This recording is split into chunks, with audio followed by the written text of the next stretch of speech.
proceso, justificar la necesidad del desmantelamiento de las instituciones de este régimen. Como ya os he dicho, yo soy licenciado en Historia, entonces algo de historia tenía que contar, va a ser breve, pero es que tenemos que entender muy bien de qué lodos viene este fango, ¿no?, en el que estamos ahora mismo. Y hay que decir que, claro, la lucha ideológica entre las dos líneas estratégicas que hoy se presentan entre ruptura y reforma, de las que luego hablaremos más, no es nueva. En lo que respecta al Estado español, sus orígenes están en el debate iniciado en la etapa final del franquismo, que se dio dentro del seno del movimiento popular. A la muerte de Franco, el régimen se encontraba ya muy debilitado. El temor que tenían sus sostenes en ese momento era que la situación pudiera conducir a un proceso revolucionario, a una salida revolucionaria y popular al franquismo, ¿no? Una visión que se ve muy fortalecida tras la revolución de los claveles en Portugal. En este contexto, la jugada maestra del sector aperturista del régimen es ofrecer, aparte de la oposición al franquismo, la posibilidad de participar en el lavado de cara del mismo, ¿no?, pudiendo participar directamente en la construcción del nuevo modelo.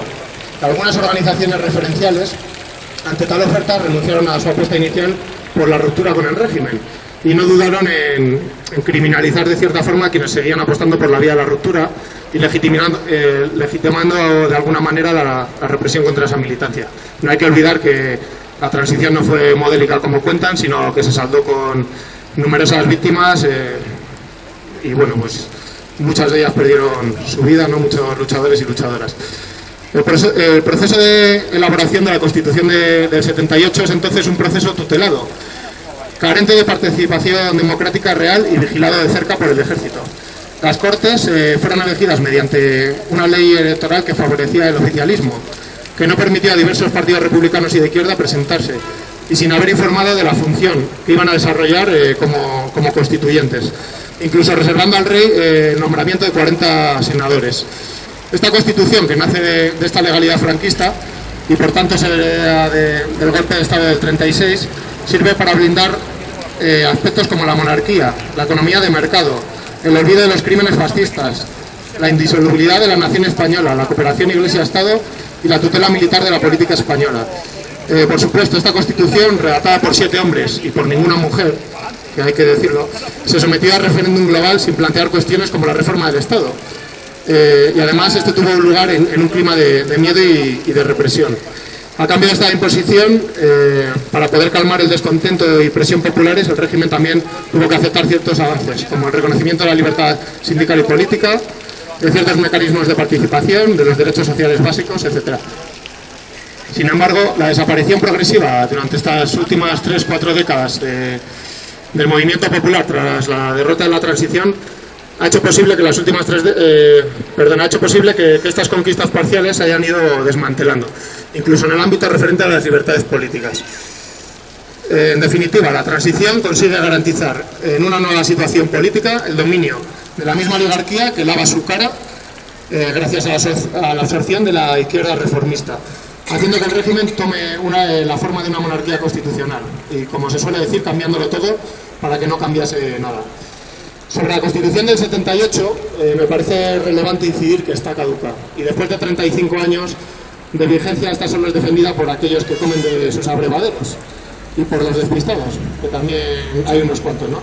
La mayoría de la población, sin embargo, contempla cómo simplemente se aplican en la práctica los contenidos más impopulares y antidemocráticos y que aquellas grandes declaraciones de principios que inicialmente eran positivas y que formaban parte de este texto, tales como el derecho a la vivienda, al trabajo, etcétera, se quedan en puro papel mojado. Hay que añadir a todo esto que ningún nacido a partir del 7 de diciembre del 57 ha votado la Constitución del 78. Luego, los menores de 56 años no la hemos ratificado. No hemos tenido posibilidad de ello. Sobre una población de casi 47 millones de personas en el Estado español, la Constitución fue ratificada por 12.945.000 personas que hoy siguen con vida, ¿no?, que siguen siendo ciudadanos, según datos del INE del 2013, ¿no?, que son las últimas cifras que tenemos. Lo cual quiere decir que en la actualidad tenemos 38.336.000 personas en el Estado con derecho a votar mayores de 18 años que podrían dar pie a un nuevo proceso constituyente o bueno, que simplemente podrían ratificar una nueva Constitución. Como es lógico, para el régimen la Constitución es sagrada.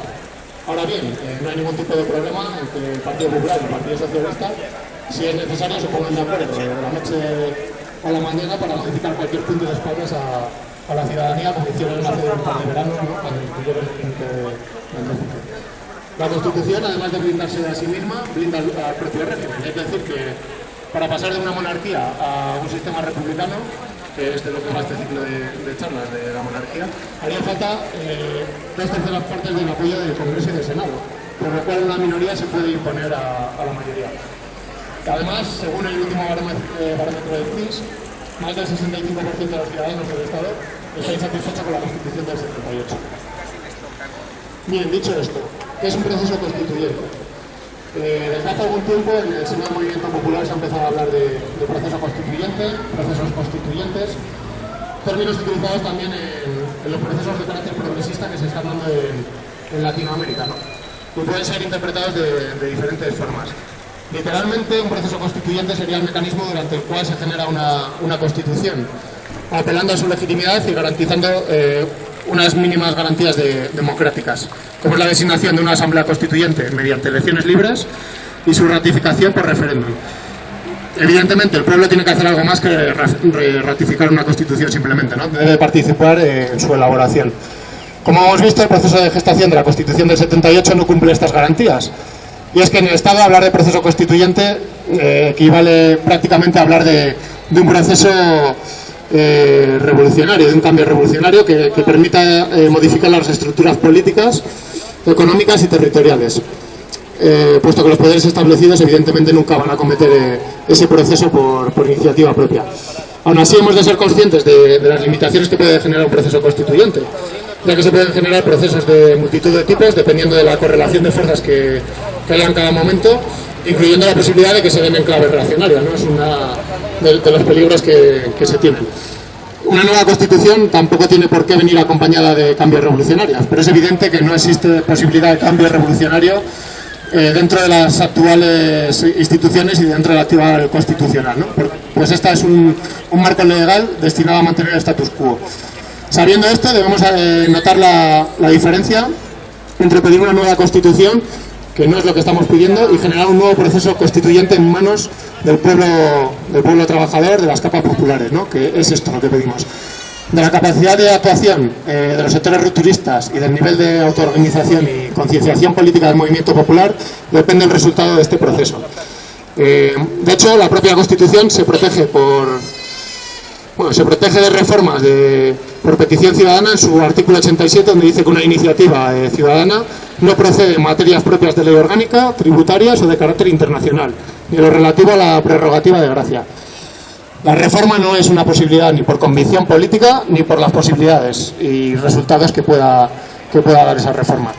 Y me permito aclarar en este punto lo que entiendo por transformación revolucionaria.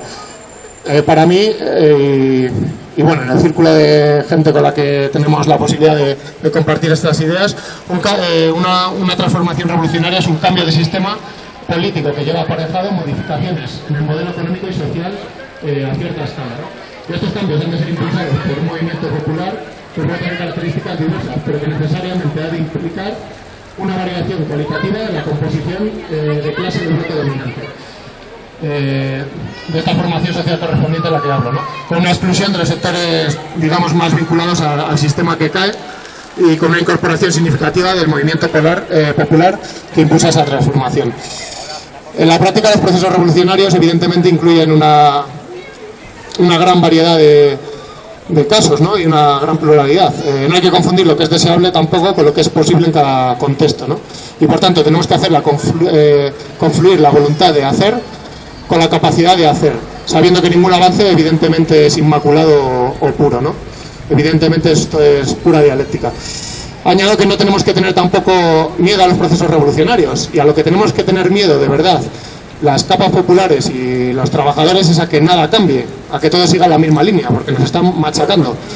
Y podemos pensar que los adversarios son muy tontos o muy torpes, pero desde luego nos están ganando la partida en todas las instancias, ¿no? Entonces tenemos que seguir perseverando mucho y mejor de lo que ya lo venimos haciendo. En conclusión, la propuesta de mínimos que se debe exigir por parte de la línea rupturista es la de la destitución del actual marco legal, lo que conocemos por proceso destituyente, ¿no? Destituir las actuales instituciones y que se pongan las bases para la apertura de un proceso constituyente amplio y con participación netamente popular.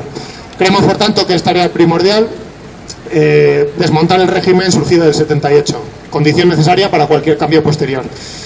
Y tengo que decir en este punto, aquellas personas que entonces participaron en la reforma o que creyeron en los pactos de la transición con cierta ilusión, que no sientan tampoco pesadumbre por haberse, según mi punto de vista, equivocado, ¿no?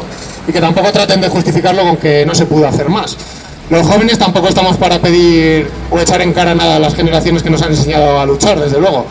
Pero simplemente hay que recordar que la historia es generosa y os da una segunda oportunidad para saber resituaros y estar en el lado correcto esta vez, ¿no? Que es en la línea estratégica de la ruptura. Bien, ¿cómo hacer el proceso constituyente? Esa es la madre del cordero, ¿no? Como quien dice. Podemos encontrar análisis de todo tipo que pontificarían sin recato cómo deben hacerse los procesos revolucionarios o los procesos constituyentes, como si se pudieran diseñar en un despacho o en un laboratorio al margen de la gente, de la correlación de fuerzas o de la realidad en definitiva.